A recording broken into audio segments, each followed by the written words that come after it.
आज आम्ही गेलो होतो माहूरला. माहूरच्या वेढ्याची गर्दी, अरे बापरे!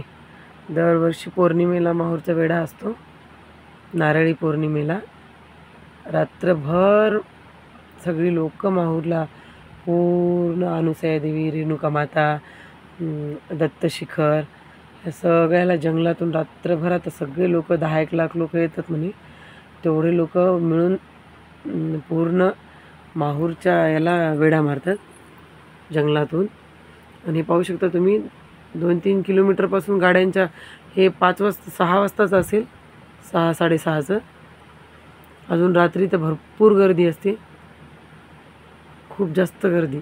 अरे बापरे, एवढी भयंकर गर्दी माहूरमध्ये तर पाय टाकायला सुद्धा जागा नव्हती. गाड्या एका गाडीत 50-50, 100-100 लोक येऊ लागले. वेढ्याला इथे माहूरला खूप जास्त महत्त्व आहे. खूप दूरदूरून लोक येतात वेढ्यासाठी. हे बस तर भरूनच येऊ लागल्या खूप जास्त. तिकडे शिखरच्या तिकडं तर रेणुका देवीच्या तिकडं वर तर जायलाच जागा गाड्यांना तर प्रवेशच नव्हता. फक्त पायी जायचं किंवा मग बसनी जायचं. हे इकडं तर खूप भयंकर जास्त, अति जास्त गर्दी होती. आता हे रात्रभर वेढा चालतो, उद्या सकाळपर्यंत. खूप म्हणजे खूप लांब लांबून लोक येतात इथं वेढ्यासाठी. माहूरचा वेढा खूप